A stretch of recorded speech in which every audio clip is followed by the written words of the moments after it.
Heyo everybody, Haku here with my review of Little Witch Academia episode 11. Wow, we're already at episode 11. Either way, this was probably one of the best episodes so far. Maybe my second favorite episode behind the premiere, but I'm not sure. It's definitely up there. Just because we got more focus on the magic of things and the adventure of things, and it feels like one of the things with the show is that the show has been more episodic stories, more comedy, whereas the original short films felt more actiony. I don't know, not traditional action, more like a comical action. It's more jokes, or it's light action, or there was fighting, but it wasn't like heavy or gory or anything. So I think that's a big difference that there has been between the way that the show is telling the story and the way the short films did. But I like when we have episodes of the show, like the first episode and this episode, that deal more with that sort of storytelling, where there's more action, more magic in this story about witches.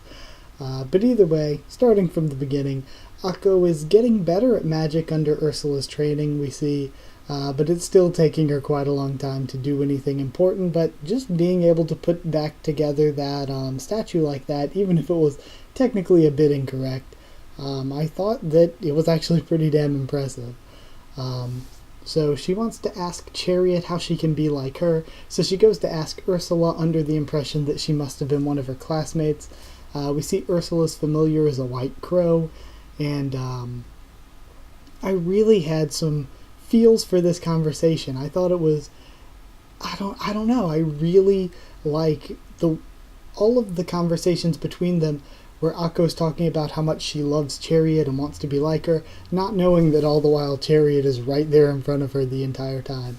And I also hope we get into more information on why Chariot decided to just become Ursula, why she decided to stop being this big famous witch and just become a school teacher. I'm really interested in seeing the story behind that.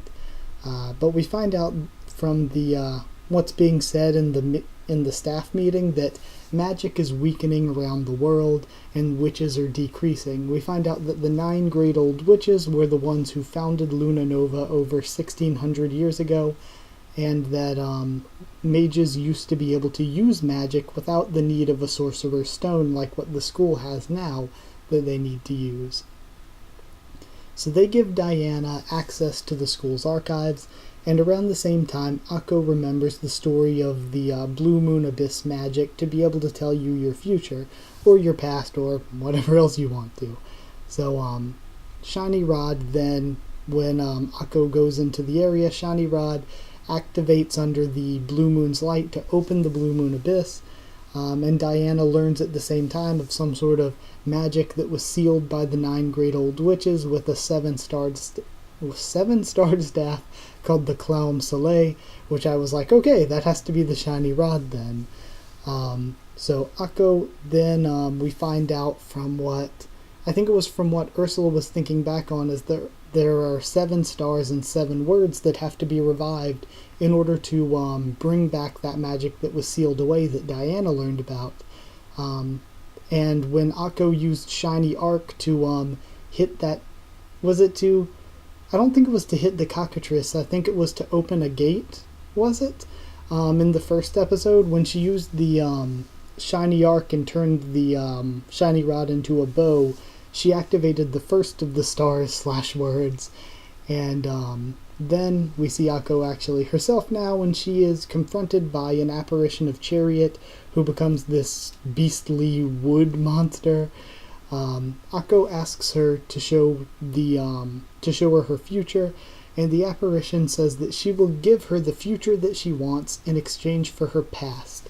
But Akko chooses her past, and she activates the second word, which turns the Shiny Rod into this axe sword thing that she uses to strike down the giant wood creature apparition before passing out. And then, of course, oh yeah, when she's passing out as well, she has these really crazy visions that I couldn't really make anything out of yet, but I'm assuming they're going to be quite important. or have something to do with the past and why that power was sealed away and what's up with the Claiomh Solais or whatever.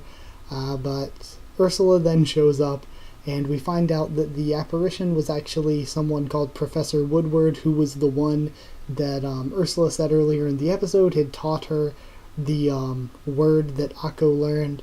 And we find out that that was a test for Akko, and Woodward then asks Chariot to help Akko revive the remaining words. Also, for that whole ending sequence toward the end of the episode, the OST was absolutely amazing. So yeah, for me, other than the first episode, maybe even more than the first episode, this may have been the best episode yet for me. There was just a lot of plot significance here overall, and the character development was really good. I did love the emphasis on magic as well, actually. And Chariot slash Ursula, my favorite character, still my favorite. I like Susie a lot, though, as well. And Diana, too. I'm actually kind of a Diana Cavendish fan. But either way, I will give this a score of 10 Claiomh Solais out of 10, because it was really, really good. And I hope we get more episodes going into the future that had this sort of adventurous feeling, sort of like the first part of the episode with the dragon, or just the first episode in general. And the second episode as well, I thought, had a decent feeling like that. The comedy episodes have been good, but I think it's more the character episodes or the adventure-y episodes that have been better for me. I thought the broom race episode was a really, really good one, even though it wasn't necessarily adventure-y. Same with the one where Akko's rescuing the fish with what was her name? Pisces Sensei. I thought that one mostly because of the comedy was one of my favorites, but those are just some of the episodes I've really, really liked so far. But the comedy episodes have been good too. Like last episode was a good comedy one. The Susie Mushroom episode was a good comedy one. So yeah, either way though. I hope you guys did enjoy this video, so like if you did like it, and comment down there to tell me what you thought of this episode and what you thought of my thoughts on it.